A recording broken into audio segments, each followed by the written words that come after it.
Just say it. Kevin what? It's Stellerberg. That's it. It's Stellerberg. It's Spellerberg. Stellerberg. Wow. Okay, and what part? You live in California too, right? Santa Ana. I'm about 20 miles. I'm 20 miles north of Suzanne Wyman. I'm in Santa Ana, which is right near Disneyland. Okay. Okay, thank you. Okay, I put it on this show tonight, so you'll get credit for it. I guess somebody hung up. You dismissed somebody. Suzanne's a pro at this, so you dismissed somebody. Was it Rich or Randle? Randle. Who'd you dismiss? Randle. Well, let's. Both of them. Let me chime in. Let me chime in and say something real quick. I think I heard you on the radio the other night, didn't I? You're the one from Florida, right? Yeah. Yeah. Yeah, that's me. How are you? Wait a second. What's your last? Say your name again for me. Oh God, Theresa Morris, Morris. I really, really, really enjoyed your conversation with Susan Wyman, and you got all those callers coming in from all over the country, especially that one that called you. She was from San Jose. Her name was Filson. She was Somalian. Right. Yeah. You remember that? Yeah. Yeah. Wow. Well, thank you for joining us. Were you on the? You couldn't get on the show on Thursday. Are you going to come back on a Thursday and do a show? Suzanne told me about the show, but I was busy with some other things at the time. I had to listen to it after it aired. Oh, good. Okay. Well, thank you. Are you the police officer or the deputy? Yeah. That's me. Yeah, I'm retired now, but that's what I did for 30 years. But I kind of had a good life there in that business because I was in the courts, Theresa, most of my career. That's a pretty good place to be if you're in law enforcement, the courthouse. Wow. Well, thank you for your service. Yeah, I'd love to hear your story. And I've got a new friend here, Debra, but we got something. We're trying to find out how we all know each other, maybe in a past life or a future life. I don't know, other dimensions. But thank you, Kevin. And I'd love to talk to you another show. We're going to do a spiritual show tomorrow, but you're welcome to show up same time, but let me mute here. But it's nice meeting you, and thank you for saying you liked our show, I guess. But did you want to talk about what you heard, or Suzanne? Yeah, okay, y'all. I got him. Okay. Hey, Kevin, thanks for joining us. Oh, you're welcome. I just wanted to participate tonight and listen a little bit too, not just talk, because I know you've got several callers tonight. So let me just say hello and let you know that I'm happy to share my opinion with you, and also just to listen to what you have to say. I don't have to necessarily take over the show tonight. You hear me? Okay, we've got Janet here, and we've got another woman who lives in Niagara, New York, that used to go into Cafe 22 Tango on weekends because she used to live in Orange. So we've got Debra DeFranco, and we've got Janet Lesson, and ladies, say hello to Kevin Stellerberg, please. Hi, Kevin. Oh, good. Hey, ladies. That's pretty impressive. I like that, and it's good to be here with you. And I'm just going to listen, and you guys go ahead and continue with the show. If you want me to say anything, I'm right here for you. Oh, you're up first, Kevin. Share one interesting story, a short story, no longer than 5 minutes. Share one interesting story, because you certainly have had an interesting life. Well, that's a good point, and thank you for that. It's tough to do that on the fly, Susan. It's good. You're good. You have the voice and the speaking style that was made for radio. You have a gorgeous voice, and you really come across with clarity, and you enunciate so beautifully. And anything you share with us is going to be good. So just what you feel good about, share a short story with us. We'd love it. Well, yeah. I warm up, Kevin. How did you meet her? How did you meet Suzanne? I always like to hear how people meet. And I'll mute again. How did you meet her? Thank you for asking that question, because it's very simple, and it's basically it goes back over 20 years ago, because she's in her business and I was in my business. My wife, her name is Clara Stellerberg.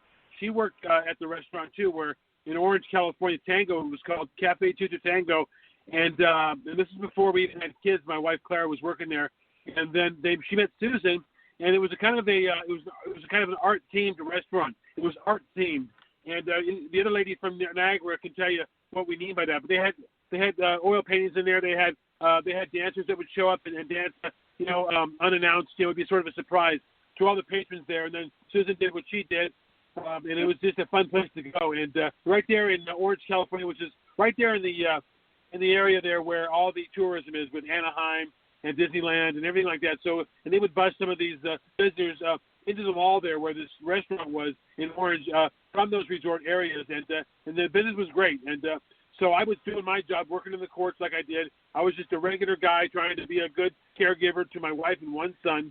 And my wife would work at the restaurant with Susan, and they really hit it off because two women with a lot in common, and I was just sort of an outsider. But she warmed up to me, and you kind of you get to know Susan, that before you know her is to love her, and that's what happened to me.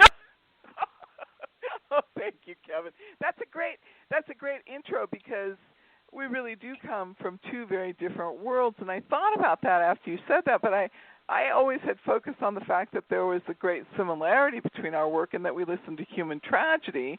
So it's kind of funny, but you're right. We do come from yes. Yeah, I appreciate that. Let me say this to Theresa, and because you guys are in such a different place, and I'm glad I'm in your world now. That I'm no longer in the government world. I'm more in the world of freedom and all the things that I want to and I want to enjoy. I didn't have that when I was in the government. So, but I do want to say this though that it was a great opportunity, and I'm glad that I had that career. But I'm a lot happier now that I'm no longer part of the system because it's a lot of rules and whatnot, and some of it's a little bit absurd. But I do want to say this though. One thing I will tell you is that don't believe what you watch on television because all of us that did that job, 90% of us are very down to earth. We're all family oriented, and we're not like the kind of creeps you see out there. That's the most important thing I can tell you tonight about us, about people in law enforcement, is that we want to make a difference. We care about people. That's why we go into that profession. So please, I want to make that clear. And then whatever happens after that with some of these stories you read, those are the bad apples, and they're in every industry. I promise you that. Okay? Yes, that's true. And I think that's really true for your story, Kevin, because what is it you said? You said that you served for 30 years and you never once had a complaint. Nothing. Right. And another thing about me, too, is that I wasn't pretentious. I never carried a gun off duty. I was supposed to, but I didn't want to. I had a family. I had a son, and it wasn't something that was important to me. I was just going to roll the dice, and, if it was my time to go, it was my time to go. But I never treated anybody too terribly bad to where I need to look over my shoulder in my own community when I was at home and shopping and doing all the things that police officers do when they're not at work. And so I wasn't worried, but I was just I never believed all the things that I learned in the academy that everybody's out to get you if you're in my business. So I just left it up to God to take care of me, and maybe that's not too wise, but it worked for me because I'm still here. It's been 30 years, and now I'm done with that career. And to this day, I still don't carry a gun, and I couldn't care less to because that was just a job. What I'm really about is family and health and making the world a better place. That's a wonderful thing. It is. Tell us a good story. Come on, Kevin, please. One good story. A good story? Well, there's a lot of stories. I just could tell you that one thing I do miss about work is the ability to really bridge the gap between the public and what I did and the opportunity to help people because people they want help but they don't know where to go, and then when you show up there and I was Spanish speaker, so I spoke Spanish, which is great, and so I could speak to the Hispanic community, and I could speak to the English speaking community. And it was just, it felt really good to go to work back then and to meet somebody who had a problem with a neighbor or with your own child or with somebody and give them resources and to give them, information to help them because they were sort of afraid of the government and they also didn't trust the government. But I was able to be the spokesman for my community and to let them know that at least when you meet me, that I'm going to try to help you as best I can. Not to say that I wouldn't put my foot down when it came to crime because that was my job. But I didn't get any pleasure out of that. That was just part of the job. I really enjoyed helping people more than everything else. And I made sure at the end of the day when I retired that I did that. I did help a lot of people, and it was a real privilege is what I'm saying. And when I say help people, I would help parents with their incorrigible kids by giving them resources and information and sitting the kids down, trying to talk to them and just trying to be a good, good role model, if you will, to other kids and let them know that, hard work and perseverance pays off. And it paid off for me. And, don't drink, don't smoke, don't do drugs. That sounds pretty cliche, but let me tell you something. That'll go a long way in life. That'll make you very successful. And it's so sad, but so true. So that's another message I would promote. And it's so true. So So those are the things I can say about interesting stories. I mean, yeah, when I was working, I saw a lot of terrible things, and it was so sad, but I told myself, you know what, somebody has to do it. It might as well be me. You know, God put me here for a reason. So I wasn't really very thick-skinned when I started out, but at the end, you know, when I dealt with some of the bad stuff, you know, I was okay with it. I didn't get PTSD from that, post-traumatic stress disorder, because I realized it was my job, it was my calling, and it was God had put me in that position, and not to actually, how do you say, suffer for that, but to actually relish, I would say, flourish from that, and that's what I did. I took advantage of it, and I embraced it, and it worked for me, you know? Yeah, that's true. It is true. So everything that we've talked about as far as your work, I think that you're the perfect person for the work that you did. And, you know, now it's, you know, you served for 30 years, and now here you are, and you're pursuing a life that has a little bit more freedom and flexibility to it. So I'm going to go on, and the ladies are going to go on with their stories, but Theresa this is her show, and she's the one who put this together, and she runs the board. And then today I'm trying out for the job of being a host, and so it's not about my story, and we're not doing any psychic readings. It's just supposed to be a conversation about American folklore, and that's why I wanted to bring you in, because well, that's you kind know, of you, and I appreciate that this is Theresa's show, and I do want you to know that I appreciate what you do as well as professionals, and so I admire you. That's why I decided to call in, because I support you and I support what you're doing, the podcast, and Theresa and Susan. Okay. Thank you very much. Yeah, it's really nice.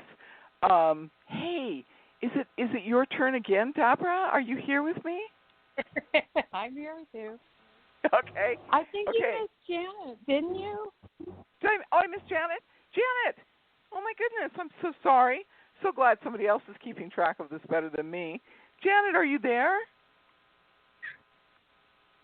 Janet? Oh, Janet, are you there? Oh. She might have left. She said it was a possibility she couldn't stay on the whole time. Okay. Oh, she just dropped. She may come back, but she just dropped. Okay, well, Tommy wants to say something and get in the queue, and while Janet's not here, let Tommy talk, and if Janet comes back, I'll turn Tommy off. So, Tommy, introduce yourself and tell Suzanne who you are and all the listening audience, and he'll be on tomorrow with us on Spiritual.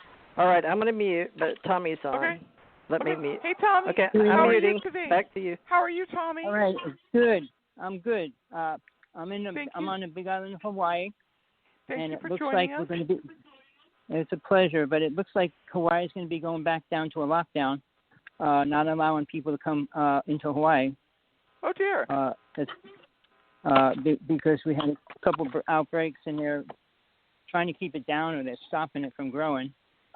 So that's the newest thing happening here in Hawaii. But we have a lot of UFO stuff going on. We've got so many different things happening right now. I mean, they're not protesting like they are around the United States in general. I mean, there's no major destruction going on or nothing like that, which is a good thing. But it is me good personally, I'm a little bit different-sided than most people on that whole idea of what's happening. I look at the spiritual side of it. I said, if you're a spiritual person, you wouldn't be hurting or damaging anybody's property or people. And that's the first step. And second of all, no matter what your belief or religion is, it should be a part of your life to the point where you don't go beyond the limits of what you're supposed to be doing or how you're supposed to act, which is, in my viewpoint, pretty sad what these people are doing. And now, like the rebel rousers, the ones that are controlling the riots, I mean, a couple of them came out spoken and said that they want Texas, or they're going to keep looting until they get Texas. And they're the hardcore ones, because they all said they're ex-Marines. They all got guns. They all know how to use them. They're all super aware of war strategies and stuff like that. And they're bragging about it. So the people behind some of the riots aren't good. And I still feel you destroy property, you deserve to go to jail. There's no, because you're black, red, white, yellow, you don't go to jail because it's okay. I mean, that whole thing that's happening around the world is horrible. And one other thing I'll throw out real fast, which I've been involved trying to promote for